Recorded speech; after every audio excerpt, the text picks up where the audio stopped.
과열된 한국 부동산 시장, 이걸 잡기 위한 정부의 강력한 규제, 정말 뜨거운 감자죠.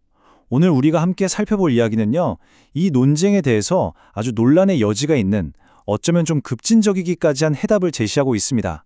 자, 한번 깊게 들어가 볼까요? 오늘 우리가 다룰 내용의 핵심 질문은 바로 이겁니다. 정부가 이렇게 시장에 강력하게 개입하는 게 정말 맞는 걸까요? 아니면 혹시 문제를 더 꼬이게 만들고 있는 건 아닐까요? 모든 이야기는 바로 이 질문에서부터 시작되는 거죠. 정부가 집값을 잡겠다고 정말 초강력 카드들을 꺼내 들었잖아요. 토지 거래를 허가제로 묶고 대출은 꽉 조이고 갭 투자도 막고. 그런데 이 자료는 바로 그 점을 지적합니다.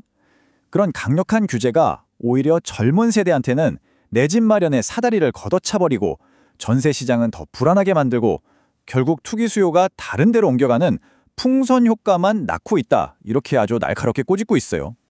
자, 이렇게 상황이 복잡한데요. 이 자료가 내놓는 해법은 정말 뜻밖입니다. 한마디로 정부는 그냥 손 떼고 시장을 사회에 맡겨버리라는 거예요. 이 주장을 한 분의 말을 직접 들어보면요, 그 생각이 얼마나 확고한지 바로 느껴지죠. 정부가 인위적으로 뭔가를 하려고 개입하는 것 그 자체가 모든 걸 뒤틀어버리고 문제를 일으키는 진짜 원인이라고 보고 있는 겁니다. 여기서부터가 정말 흥미로운데요. 이분은 시장을 거의 살아있는 생명체처럼 보고 있어요. 인간의 욕심 같은 것도 결국에는 보이지 않는 손, 심지어는 하느님 같은 어떤 절대적인 원리에 의해서 자연스럽게 균형을 찾아간다는 거죠. 거의 철학적인 관점이에요. 그러니까 핵심은 딱 이겁니다.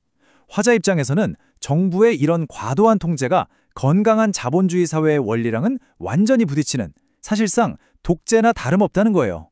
정부가 간섭하면 할수록 사회가 병들어간다는 거죠. 근데 여기서 이런 궁금증이 생기죠. 아니, 시장에 그냥 맡기는 게 정답이라면 정부는 도대체 왜 자꾸 이렇게 복잡하고 강력한 정책들을 쏟아내는 걸까요? 이제 분석은 한 단계 더 깊은 곳으로 들어갑니다.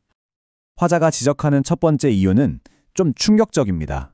바로 정치권 그 자체의 실패 때문이라는 겁니다. 이게 바로 이 자료에서 가장 도발적인 주장일 겁니다. 대한민국에는 진짜 의미의 정치인이 단 한 명도 없다. 와, 이게 대체 무슨 뜻일까요? 화자의 논리는 이렇습니다. 지금 정치인이라고 하는 사람들은 나라 전체의 미래를 보고 일하는 공복이 아니라는 거예요. 그냥 자기가 속한 진영의 이익, 그 논리에 따라서만 움직인다는 거죠. 한마디로 나라를 경영하는 게 아니라 그냥 자리 싸움만 하고 있다는 아주 신랄한 비판입니다. 이야기는 여기서 끝나지 않아요. 그럼 이런 정치적인 문제가 도대체 어디서부터 시작된 걸까요? 화자는 그 뿌리를 찾아 훨씬 더 깊이 파고듭니다.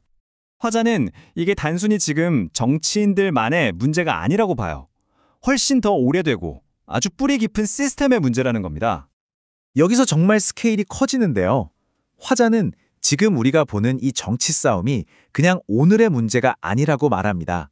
무려 5,000년 전부터 이 땅에서 계속 반복되어 온 아주 오래된 갈등의 연장선이라는 거죠. 이 슬라이드가 화자의 생각을 딱 보여주는데요. 정당을 공익을 위해 경쟁하는 조직이 아니라 그냥 자기들끼리 똘똘 뭉쳐서 이익을 챙기는 일종의 이기적인 카르텔로 보고 있는 거예요. 국민은 안중에 없고 자기들만의 싸움을 하고 있다는 거죠. 그래서 그 결과가 뭐냐? 바로 이거죠. 나라가 스스로 중심을 잡지 못하고 이쪽 저쪽 세력에 계속 흔들리면서 일관성 있는 정책이 나오질 못한다는 겁니다. 자, 그럼 이렇게 문제가 깊은데 미래는 어떻게 되는 걸까요? 이제 화자의 결론으로 한번 가보겠습니다. 그런데 의외로 전망이 어둡지만은 않아요.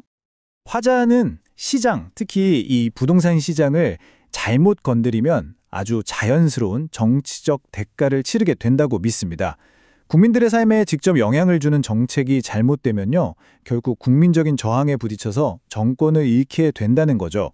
이것도 어떻게 보면 또 다른 형태의 자기조절 기능이라고 보는 것 같아요. 이게 바로 화자가 전하는 마지막 메시지입니다. 정치적으로 아무리 시끄럽고 혼란스러워도 결국 사회는 스스로 균형을 되찾을 거니까 너무 걱정하지 말라는 거죠. 좀 묘연이 되기도 하네요. 자, 지금까지 정부 개입 대신 시장의 자율성을 믿어야 한다는 아주 급진적인 주장을 한번 따라가 봤습니다. 근데 마지막으로 이 질문을 던져보고 싶네요. 과연 보이지 않는 손에 모든 걸 맡기는 것만이 이 복잡한 문제의 완벽한 해답이 될 수 있을까요? 여러분의 생각은 어떠신가요?